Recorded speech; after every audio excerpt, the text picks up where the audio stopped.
A massive win over Manchester United. तो कल एक धमाकेदार मैच हुआ। बिल्कुल पुराने दिनों की याद आ गई जब मैनचेस्टर यूनाइटेड और आर्सेनल के बीच में बेहतरीन राइवलरीज हुआ करती थी।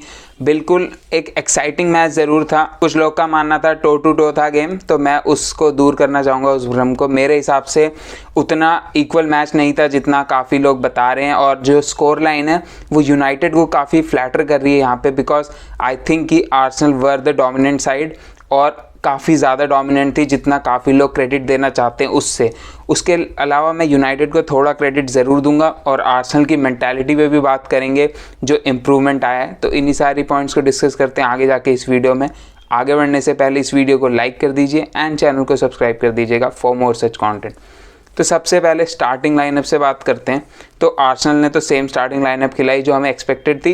यूनाइटेड की स्टार्टिंग लाइनअप में थोड़ा चेंज था, बिकॉज मुझे ऐसा लग रहा था वो सिटी वाली लाइनअप से जा सकते हैं जहाँ पे वो 4 मिडफील्डर्स को खिलाएं और 2 फॉरवर्ड्स के साथ जाएं, लेकिन तब शायद उनके पास मार्शियल अवेलेबल थे और इस बार उनके पास मार्शियल नहीं थे, वो वेगोस्ट के साथ गए, इसीलिए उन्होंने एंटनी को भी खिलाया। और हो सकता है उन्होंने सोचा था कि जिंचेंको को इजीली एक्सप्लॉइट कर लेंगे, जो कि हुआ तो नहीं बिल्कुल भी। और एंटनी की परफॉर्मेंस काफ़ी एवरेज थी, लाइक मैं ऐसा नहीं कहूँगा बहुत पुअर थी, बिकॉज कुछ मोमेंट्स से मेरे को सही लगे थे एंटनी भी, बट उतनी अच्छी तरीके से वो एक्सप्लॉइट नहीं कर पाए जिंचेंको को, शायद जो टेनैक का एक्चुअल प्लान था। अगर हम बैटल्स की बात करें तो मेन बैटल्स होनी थी राइट विंग पर जहाँ पे साका और लूक शॉ था, और दूसरी साइड पे होनी थी राइट बैक पे जहाँ पे बेन वाइट और मार्कस रैशफोर्ड आते हैं। और दोनों जगह मैं सही बात बताऊँ तो अटैकर जीत गए। लाइक रैशफोर्ड ने भी बेन वाइट को पूरी तरीके से कुक करके रखा था, और वहाँ पर साका ने भी लूक शॉ, जो कि काफ़ी United fans one of the best centre back and left back की बातें कर रहे थे, साका ने बिल्कुल बता दिया कि भाई ठीक है आराम से, बिकॉज साका की परफॉर्मेंसेज डे बाय डे इतनी इंप्रूव हो रही है ना। लाइक लेजिट शाउट है that he is the best winger in the world right now, at least on the right hand side, और at least in the Premier League में या टॉप 3 में तो डेफिनेटली है वो वर्ल्ड में भी। बिकॉज आप राइट विंग पर और किसे मानते हैं अभी? आप डेम्बेले बोलेगा कोई? डेम्बेले की परफॉर्मेंसेज हमने वर्ल्ड कप में देखी थी।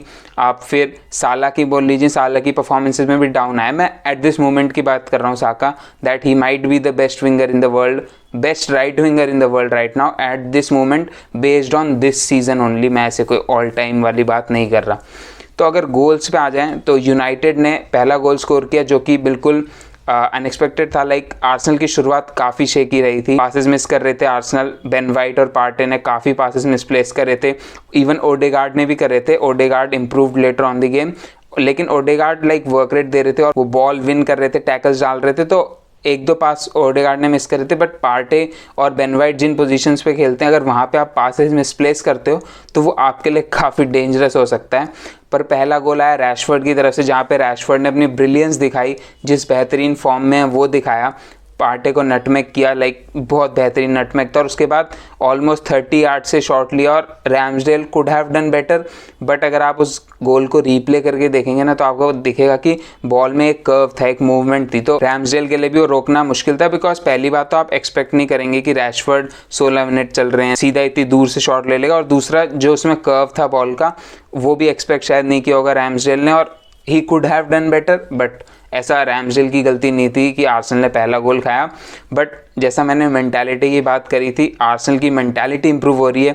आप उन्हें पीछे ढकेलते हैं तो वो और आगे आते हैं, और आर्सेनल 7-8 मिनट बाद इक्वलाइज कर लेती। 7-8 मिनट ही होते हैं, शायद 16 और 24 मिनट पे हुए थे रिस्पेक्टिवली, तो 8 मिनट बाद इक्वलाइज कर लेती, जहाँ पे एक बेहतरीन हेडर एडी एनकेटिया का।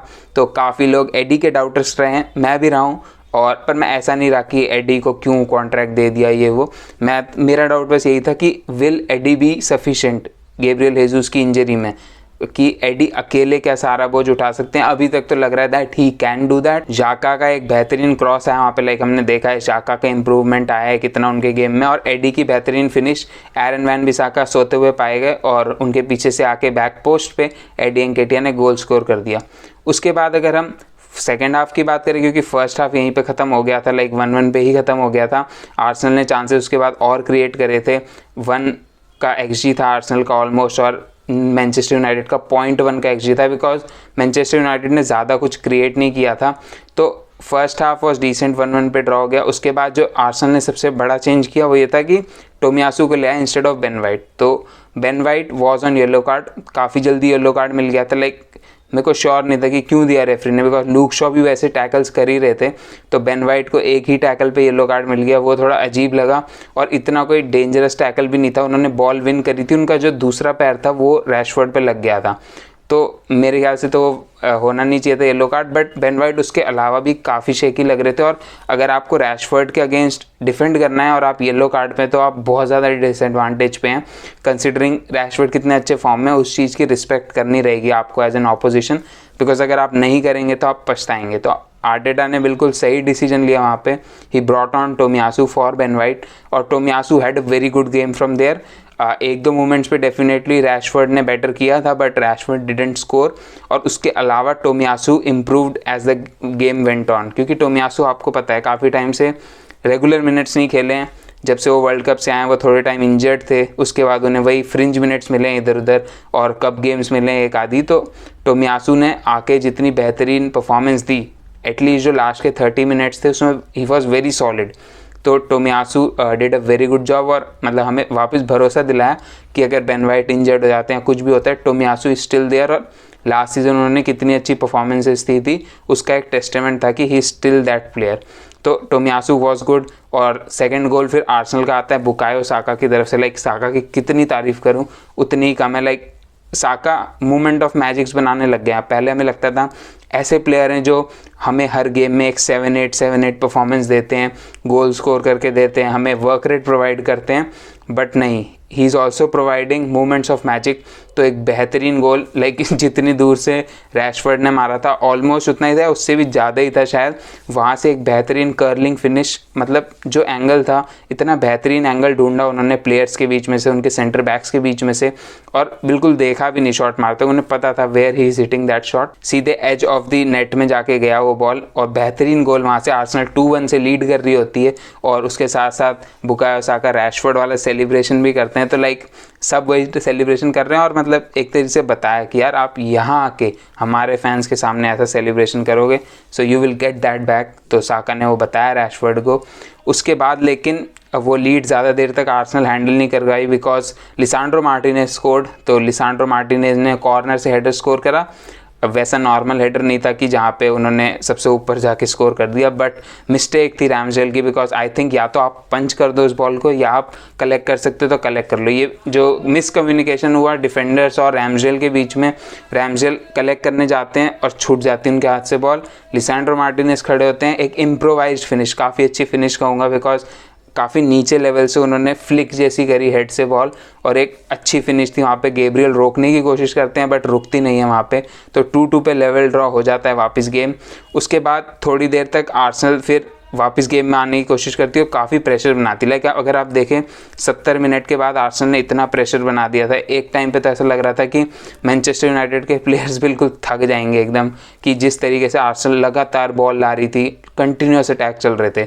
तो उसके लिए ब्रूनो को इंजर्ड होने की एक्टिंग करनी पड़ी ताकि थोड़ा गेम में स्टॉप मिले उनको।